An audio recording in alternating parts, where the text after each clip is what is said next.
नमस्कार, स्वागत है आपका चमत्कारी टोटके चैनल पर। दोस्तों, आज के वीडियो में हम एक गहरे और महत्वपूर्ण विषय पर चर्चा करने जा रहे हैं, जो कि है ग्रहों की खराब दशा। कभी कभी जीवन में ऐसा समय आता है जब हर ओर से परेशानियां घेर लेती हैं, काम बिगड़ जाते हैं, सेहत गिरने लगती है, रिश्तों में तनाव बढ़ता है और मन हमेशा बोझिल सा महसूस करता है। लोग कहते हैं कि ये सब कर्मों का फल है और सही भी है, लेकिन ज्योतिष शास्त्र ये भी कहता है कि ये ग्रहों की स्थिति का प्रभाव है। आज हम समझेंगे, जब ग्रह अशुभ दशा में हो, जब वे हमसे नाराज हो, तब हमें क्या करना चाहिए ताकि जीवन में फिर से प्रकाश और शांति लौट सके। तो सबसे पहले जानते हैं कि ग्रह क्या करते हैं। हमारे जीवन की डोर इन ग्रहों से बंधी है। सूर्य आत्मा और आत्मविश्वास का प्रतीक है। चंद्रमा मन और भावनाओं का, मंगल साहस और ऊर्जा देता है। बुध बुद्धि और वाणी का स्वामी है। बृहस्पति ज्ञान धर्म और आशीर्वाद देता है। शुक्र प्रेम सौंदर्य और वैभव देता है। शनि कर्मफल का दाता है और राहु और केतु हमारी इच्छाओं और छुपी हुई प्रवृत्तियों को जगाते हैं। अब जब इनमें से कोई ग्रह कमजोर या क्रोधित हो जाता है तो जीवन में कठिनाइयां आने लगती हैं। जानते हैं ग्रहों के अशुभ होने के संकेत। ध्यान से सुनिए। अगर आपकी जिंदगी में ये बातें हो रही हैं तो समझ लीजिए ग्रह आपसे खुश नहीं है। पहला है अचानक बार बार असफल होना। दूसरा है धन का नुकसान होना।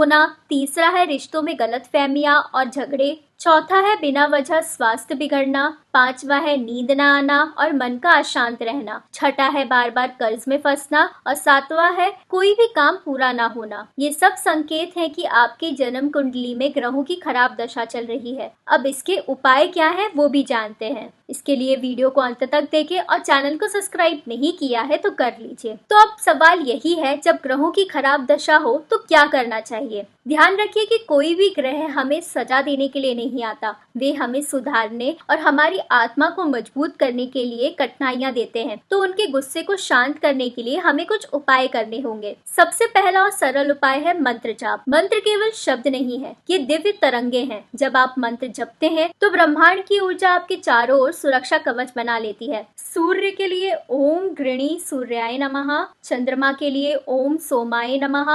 मंगल के लिए ओम क्रां क्री क्रौं सह भौमाय नमः। बुध के लिए ओम भूम बुद्धाय नमः। बृहस्पति के लिए ओम बृहस्पते नमः। शुक्र के लिए ओम शुक्राय नमः।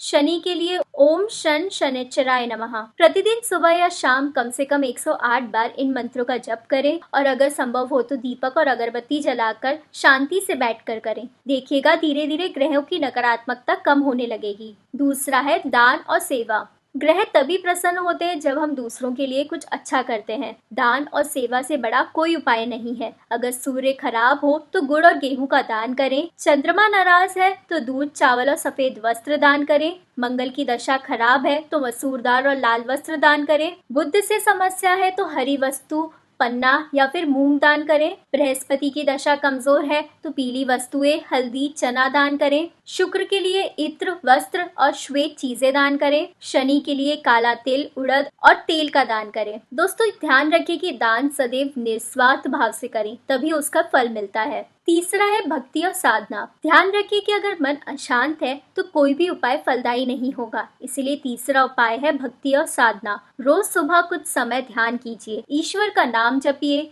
भजन कीर्तन और आरती गाइए। जब मन शांत होगा तब ग्रहों की नकारात्मक शक्ति भी धीरे धीरे कम होने लगेगी। चौथा है रत्न धारण करना। रत्न ग्रहों की ऊर्जा को सीधे आकर्षित करते हैं, लेकिन सावधान रहिए, बिना अनुभवी ज्योतिष की सलाह लिए रत्न धारण ना करें। सूर्य के लिए माणिक्य, चंद्रमा के लिए मोती, मंगल के लिए मूंगा, बुध के लिए पन्ना, बृहस्पति के लिए पुखराज, शुक्र के लिए हीरा और शनि के लिए नीलम। दोस्तों, गलत रत्न धारण करने से हानि भी हो सकती है, इसीलिए हमेशा योग्य विद्वान से परामर्श करके ही कोई भी रत्न धारण कीजिए। पांचवा है पूजा और अनुष्ठान। अगर ग्रहों का प्रभाव बहुत अधिक है तो पूजा और अनुष्ठान करवाना चाहिए, जैसे कि नवग्रह पूजा, महामृत्युंजय जाप, शनि शांति यज्ञ या राहु केतु शांति। यह अनुष्ठान घर के वातावरण को शुद्ध करते हैं और जीवन में सकारात्मकता लाते हैं। दोस्तों, आपको कुछ खास बातों का ध्यान रखना है, जैसे कि उपाय तभी फलदायी होते हैं जब नियमित किए जाएं। कभी भी अधूरे मन से कोई उपाय ना करें। भक्ति में विश्वास और श्रद्धा अनिवार्य है।